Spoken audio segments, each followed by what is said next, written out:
မြင်းကြံပြည်သူစစ်ခေါင်းဆောင်ဒေါ်တီတာယုမနဲ့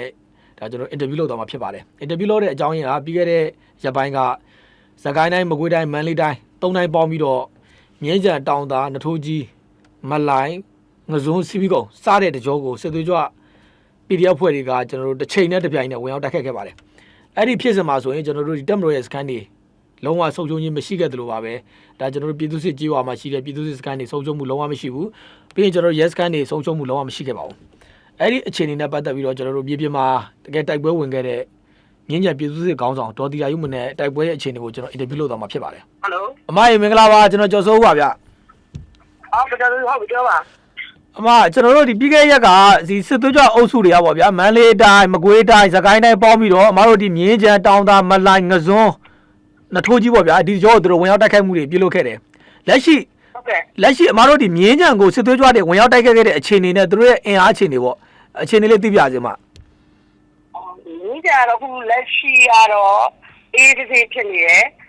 ပြီးခဲ့တဲ့ရက်ကတော့သူတို့ခရိုင်စစ်စင်လေးနေတယ်လေမြင်းကြံနထိုးကြီးတောင်သားအဲ့တော့ငစွန်းအပေါ်လုံးပေါ့ညလုံးရင်းနဲ့ဝင်တိုက်တာပေါ့ဟုတ်ကဲ့မြင်းကြံကတော့ကျွန်တော်တို့ကြောက်ပြုတ်ကိုရင်သူတို့ညလုံးရင်းနဲ့ဝင်တိုက်တာပေါ့ဟုတ်ကဲ့ဗျကြောက်ပြုတ်ပွဲမှာအရာတော်များတယ်သူဟုတ်ကဲ့တင်ဆင်ထားတယ်ကျွန်တော်တို့ကလည်းတရင်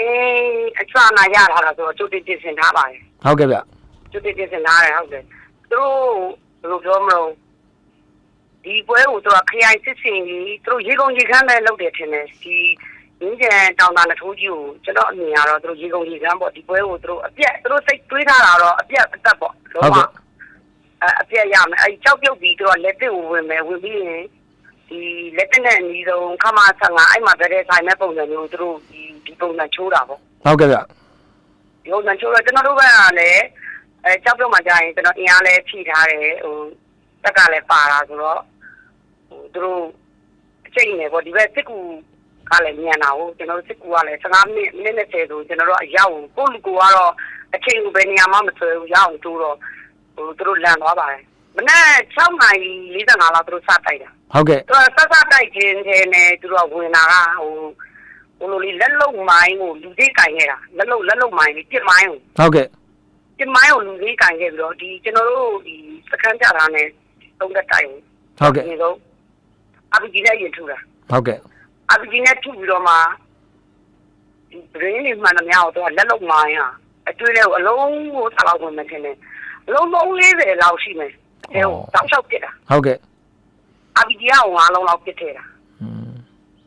ာပြစ်ထဲတဲ့ခါကျတော့ကျွန်တော်တို့ကနေရာယူပြီးသားဆိုတော့သူတို့ပြစ်ထဲတဲ့အချိန်လေးကိုကျွန်တော်ကဒီကနေခါရဲကွန်မန်ဒါပေးနေတာဟုတ်ကဲ့တော့တော့မထောင်နဲ့သူတို့ပြစ်တဲ့ဟာကိုစောက်ပြီးတော့ပြန်ပြစ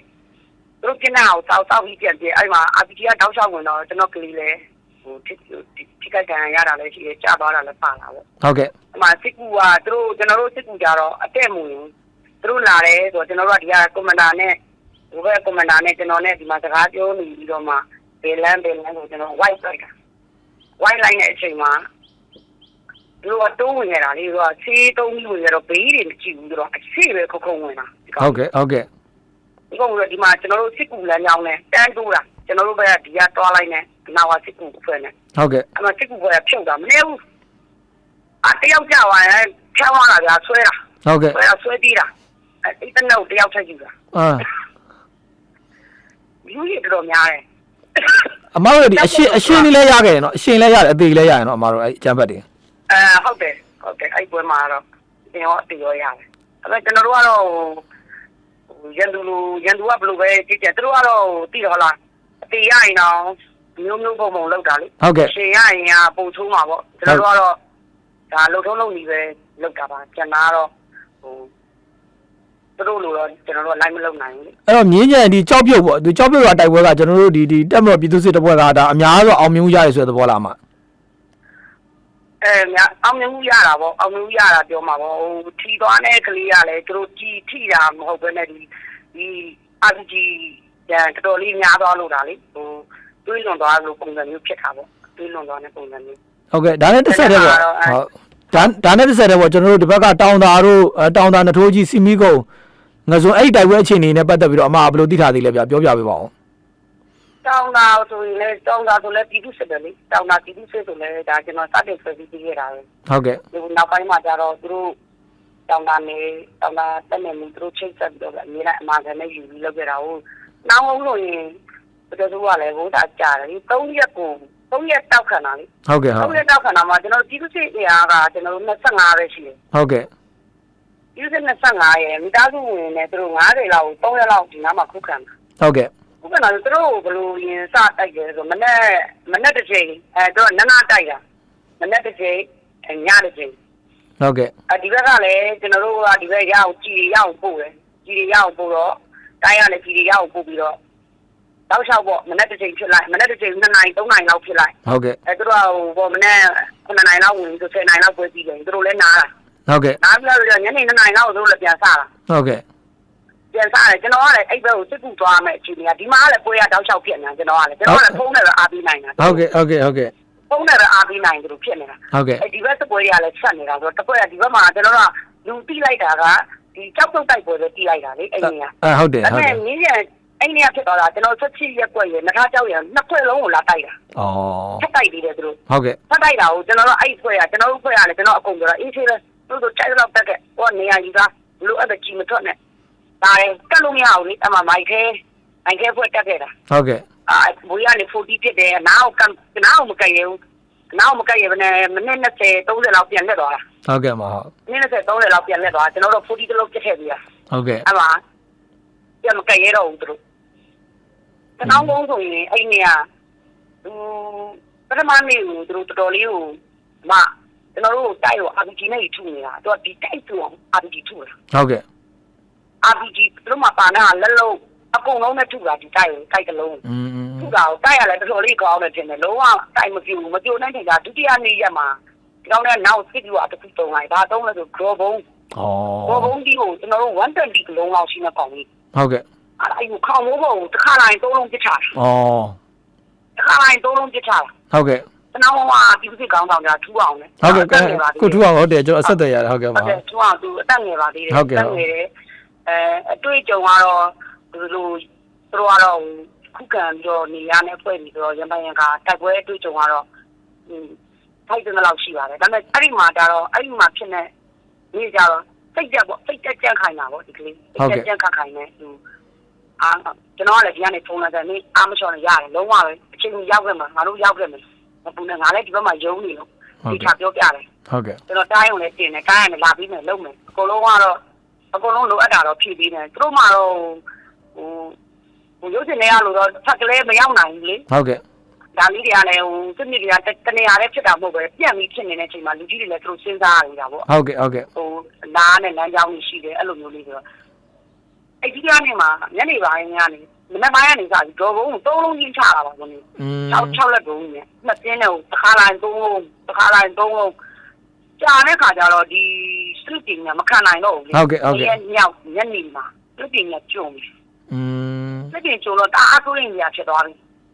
အားဆိုးရင်ကြီးဖြစ်သွားတဲ့အချိန်မှာအဲ့စလစ်တင်ကျုံပြီးတပင်းတွေကြားနေတယ်ကျွန်တော်နဲ့စစ်ကြောင်းနဲ့ကျွန်တော်စစ်ကြောင်းဆိုတာတိုးနေပြီဟုတ်ကဲ့တိုးနေပြီကျွန်တော်တို့လည်းရောက်တော့မယ်ခုခံတာလုံးဝသူတို့ကလည်းတစ်ချက်မှမရောဘူးဒါပေမဲ့ဒီဘက်ကတော့အမြန်လာပါပဲသူတို့ပြောတာလေစိတ်ကတော့တော်တော်တပွဲလုံးကြက်ကြမ်းခိုင်းနေကျွန်တော်ကလည်းဖုန်းကိုလုံးဝမချအောင်သူဖုန်းမရရင်သူ့ဆွေမျိုးဖုန်းခေါ်တယ်ရတဲ့ဖုန်းခေါ်ပြီးတော့လူကြီးတွေကိုလည်းတင်ပြတယ်လူကြီးတွေကလည်းအကုန်လုံးတောက်လျှောက်လုပ်ပေးပါတယ်နော်အဲ့နေရာတော့သူတို့မှာအဓိကအဲ့နေရာသူတို့တက်ပြီးကြဲသွားတာကတော့လေချောင်းပေါ့ဟုတ်ကဲ့ချောင်းကိုတော်တော်လေးကသူတို့ကျေးဇူးတင်ရမှာကျွန်တော်တို့လည်းကျေးဇူးတင်ပါတယ်ဟုတ်ကဲ့ဟိုလိုအပ်တယ်လို့အချိန်ကြာကြီးချိန်ကြာကြီးကျွန်တော်တို့တိတလောက်တိုက်ပွဲတွေအများကြီးကြုံနေတယ်မရဟန်းရင်အပေါ်မှာအဲ့လောက်ကြာကြီးဝဲပြီးပြီးတော့အလုံးလုံးပြီးတာကျွန်တော်မတွေ့ဘူးဟုတ်ကဲ့ဗျာဒီနောက်ဝဲမှာတော့တော်တော်လေးဘာလို့လဲဆိုတော့ဒါကြက်ခံပြီးတိုက်နေတယ်ပြည်သူစစ်ကိုတက်မလို့ပြတာလဲငါတို့ပြည်သူစစ်လုံးဝမကြကြရဘူးတိတ်နေအကုန်လုံးပြီးတယ်ဟုတ်ကဲ့ဗျာတော့ကျွန်တော်ငင်းကြမှာကြားနေလူကြီးဆိုရင်သူကဒီကလေးတွေအတန်ကြားတော့သူတော်တော်လေးကိုစိတ်မကောင်းဘူးပြီးတော့သူတောက်လျှောက်သူပြောပြီးတာဟုတ်ကဲ့ဗျာတောက်ပြစ်ကိုဟုတ်ကဲ့ဒီကြောင့်ပြစ်ကိုကလည်းတောက်လျှောက်ပြီးတယ်သူတို့ကလည်းကြီးအပြည့်ထက်ရောက်ထားတဲ့အတွက်တောက်လျှောက်ခုခံဟုတ်ကဲ့အဲ့မှာဘောဘုံကတောက်လျှောက်ခုလွန်တဲ့အချိန်မှာပြီးတော့အဲ့ဟိုဖျားစင်တောက်မှာကတ်နေတဲ့ဟာတွေလည်းဖျားစင်ကိုရအောင်ကြည့်တယ်ဆိုတော့တဲတန်ဖြစ်နေတော့ညာလောက်ကြတော့ဟိုကောင်တွေလည်းလက်ပန်းကျသွားပြီသူတို့ဖြူတာလေသူတို့ကစိတ်ရပါလို့ဆို တောင်းတာဒီစစ်အင်အား25ယောက်လောက်သူတို့အင်အားရှားချီပိုင်းနဲ့လာတော့မရဘူးဆိုနေစိတ်မှာသူတို့မှာတော့တော်တော်လေးစိတ်တက်ကြပါမယ်လို့ကျွန်တော်ထင်တယ်ဟုတ်ကဲ့အဲ့မှာသူတို့ဘယ်လောက်သေးသွားလဲအမအဲ့ရွာတောက်သူ့မှာအမှကျွန်တော်ပြောအမှကျွန်တော်ပြစ်တာသိတယ်အကုန်ဆွဲတာအပေါ်လင်းနဲ့လည်းထိတယ်လေလင်းကဝိုင်းတော့တောက်လျှောက်ပတ်ချပြီးနေကြရောအဲ့လေတောင်းထိတယ်ဟိုကောင်တွေရမယ်ထင်တော့တိုးတဲ့ဒီအထဲမှာအကုန်တနက်ရချိန်တော့ကြီးရလည်းအပြည့်နေဆိုတော့ကြည့်ရဘောဟိုကောင်တွေ50တော့နေတော့သူတို့ကတော့အဲ့တော့ဘယ်တော့မှတည်တယ်ပြောမှာမဟုတ်အခုကတော့သူတို့ကတည်တယ်မပြောဘူးကျွန်တော်တို့ကလိုင်းပေါ်မှာတက်တော့မှာကြည့်နေတာခုနားမှာအုပ်စု10လုံးဒီနားမှာ10လုံးဟိုနားမှာ9လုံးမြင်းညံရွာတွေတောင်လာရွာတွေအကုန်လုံးမှာအတုပကြီးလုံနေတာသူတို့ကြိတ်ပြီးတော့ဟိုရွာမှာ3လောင်းဒီရွာမှာ9လောင်းအခုနောက်ပိုင်းကိုတောင်သိတာသေးတယ်တန်ရရနဲ့လူသေးနောက်ပိုင်းမှာအတုပတွေထက်နေတာပဲအဲ့တော့သူ့ဘရစားတယ်အလုံးရနေတာဗောမှလေသူတို့မရနိုင်ဘူးဗောအဲ့လိုမျိုးသူ့ဘရစားတယ်အဲ့ဘက်မှာအလုံးရနေတာဗောအတူပါရတာလို့သူတို့အခုချက်ပိုင်းအခုနားသွားတယ်ဆိုတော့သူပါရတာလို့ပြီးဘာကြံနေတယ်မသိဘူးအဲ့တော့အမကျွန်တော်တို့အမအမြင်နဲ့ရောလက်ရှိဒီတောင်းတာမြင်းကြံမလိုင်းနှထိုးကြီးအဲ့ဒီတိုက်ပွဲမှာပေါ့ဒီစစ်သွေးကြွတဲ့အခြေအနေဘယ်လိုအဆုံးသတ်လိုက်ရလဲဒီတကြောမှာဒီတပွဲပေါ့ဒီတပွဲမှာအခုလက်ရှိမှာသူတို့စိတ်ကြကြနေရင်ဆိုင်မှာပေါ့သူတို့မှာကြီးဆိုတာကလည်းသူတို့ကစိတ်ယုံရှိတာမဟုတ်ဘူးလေဟုတ်ကဲ့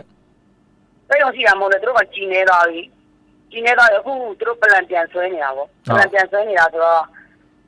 ့သူတို့ကခရိုင်စစ်စင်ရေးဆိုပြီးတော့စစ်စင်ရေးတရက်ကြီးပေါ်ဆောင်ပြီးတော့အင်အားအလုံးရင်းတော့ဟိုဘက်ကမျက်နှာဘက်ကစစ်ကူတွေရောမကွေးရောရေစကြိုအဲ့နေကအကုန်လုံးလာပူတော့မှမြင်းကြမှာတခန်းတစ်ခုမှသူတို့ရသွားတယ်ဆိုတော့အလံမထူနိုင်ဟုတ်ကဲ့ဗျဟုတ်ကဲ့အလံလည်းမထူနိုင်ကျွေးလည်းမကျွေးတော့မြင်းကြဆိုတော့ကောက်မကတ်တော့ဘူးလေကတ်ကိုမကတ်ရတော့ဘူးကျွန်တော်တို့ကလည်းကြိုတိတယ်လေကျွန်တော်တို့မှလည်းအထောက်အများကြီးကြိုတိတဲ့ခါကျတော့လာအောင်မကတ်ရဘူးခုလာကလည်းကျွန်တော်တို့ကပြောပြီးကျွန်တော်ဆိုလည်းဖုန်းနဲ့စိန်ခေါ်နေတာပဲလာခဲ့အောင်ငါမများနဲ့လာခဲ့ကျွန်တော်တို့ကတော့တောင်းတာလေသူတို့ကတော့မနိုင်ရဘူးဝန်ထမ်းတွေဝင်ဖမ်းတော့တာလေဟုတ်တယ်17ယောက်လို့ပြောတယ်ဟုတ်တယ်သူတို့ထုတ်ပြောတာဝန်ထမ်းတွေပါဆိုင်လို့အဲ့ဒါစစ်စီနေနေမှမဟုတ်သူတို့မနိုင်တာရှောက်ပတ်လို့တာဒီခရိုင်စစ်စီရေးဆိုပြီးပေါ်ဆောင်လိုက်တဲ့နေရာမှာရလက်မှာသူတို့မှပြပြရမရှိခွက်ခောက်ရမရှိဟုတ်ကဲ့အဲ့လိုပုံစံဖြစ်နေတဲ့အခါကျတော့နောက်တကြောကိုသူတို့ပြန်လုပ်ဖို့ဆိုတာသူတို့တော်အချိန်ယူရမှာပါအဲ့ဒီမှာကျွန်တော်တို့တော်ချောင်းတွေဝင်ပြီးတော့ထိုးစစ်ချင်မယ်ဆိုတော့အကောင်းဆုံးချိန်ပဲဒီချိန်ကတော့ကျွန်တော်အမြင်ပေါ့ဒီချိန်ကြီးအကောင်းဆုံးထိုးစစ်ချင်တဲ့အချိန်ပဲဟုတ်မထိုးကအကြောင်းဝင်နေဆိုကျွန်တော်တို့ရင်းပြန်တောင်းတာပိတ်ဝင်ပလိုက်လို့ပိတ်ဝင်ပလိုက်ဆိုအခုကျွန်တော်တို့အဖွဲကြီးကွဲနေတာဟုတ်ကဲ့အဖွဲကြီးကွဲနေတယ်ပြီးတော့အခုသူကခုမဲနေတာဒီတော့မထိုးမပြတ်နဲ့သူတို့ဟုတ်တယ်နထိုးကိုသူတို့ခွာလိုက်ကတ်လိုက်လုံးနေနော်ဟုတ်တယ်မထိုးမဲနေတဲ့အတွက်ကျွန်တော်အခုရတာနဲ့တရင်ရဒီဘက်နေနေမှာရှိနေကျွန်တော်တို့တောင်တာနဲ့အဓိကတော့တောင်တာပေါ့နော်တောင်တာနဲ့မထိုးတဲ့ကတော့လုံးနေနင်းမြန်ပါကပါအဖွဲ့ကြတော့သူကသူနည်းနည်းလေးကိုယ်ရတယ်သူကြတော့အဲ့လိုမျိုးရှိတယ်ဟုတ်ကဲ့အဲ့လိုဆိုတော့သူကတောင်တာအဖွဲ့တော်ညာဒီ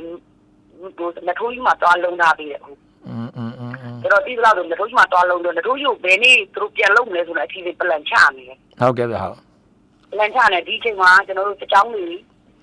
ဝင်နိုင်ပြီဆိုတော့ okay တယ်တကြောလုံးရှင်းရမှာပေါ့နော်ကျွန်တော်ကအခုဒီနန်းနေတောင်မှာကျွန်တော်တို့မခွာဘူးလေကုတိထိုင်နေကျွန်တော်လူဆိုတော့ဒီနန်းနေတောင်ကနေတောင်လာကြီးကိုကျွန်တော်ဖောက်ချင်တယ်လေဟုတ်ကဲ့တောင်လာဘက်ကလှုပ်ရှားပေးဖို့လည်းလိုတာပေါ့တောင်လာကနေလှုပ်ကျွန်တော်ကဒီကနေလှုပ်ဒီလောက်ပြန်ရှင်းရမှာတကယ်လေဟုတ်ကဲ့အဲ့လိုနေသားရှိတယ်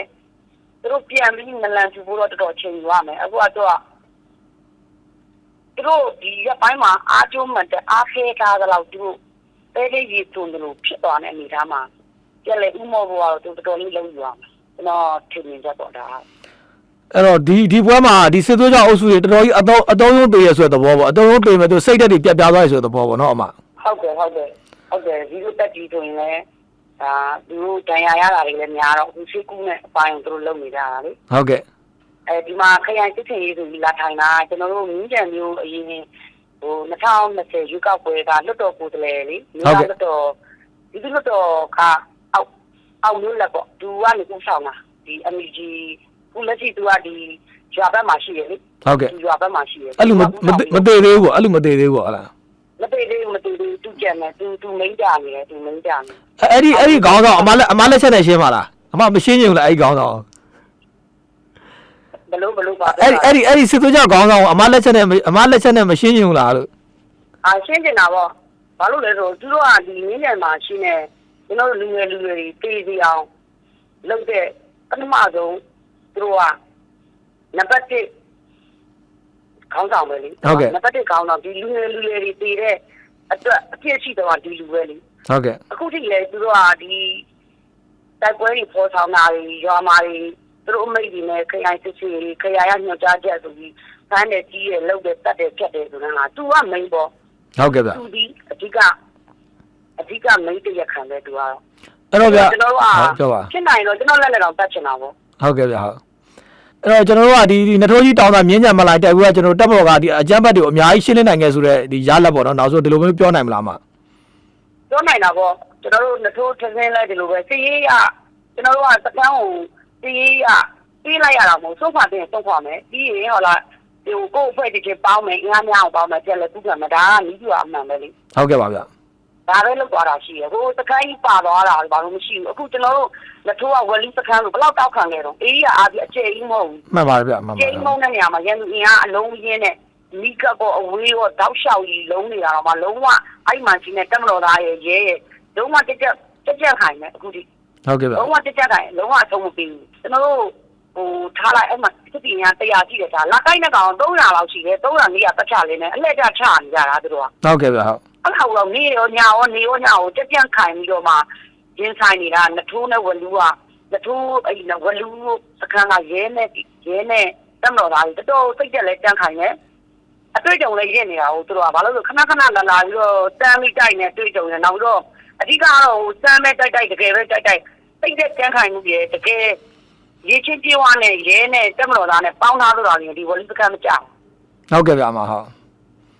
အဲ့တော့ကျွန်တော်ကတော့ဂုဏ်ကြီးတယ်အဲ့တော့ဒီစခန်းတက်မတော်သားရောရဲရောကျွန်တော်ကတော့ဒါတော့ကျွန်တော်တို့မြင်းကြံပြည်သူ့စစ်ကောင်ဆောင်ဒေါ်တီတာရုံမနဲ့အင်တာဗျူးဖြစ်ပါတယ်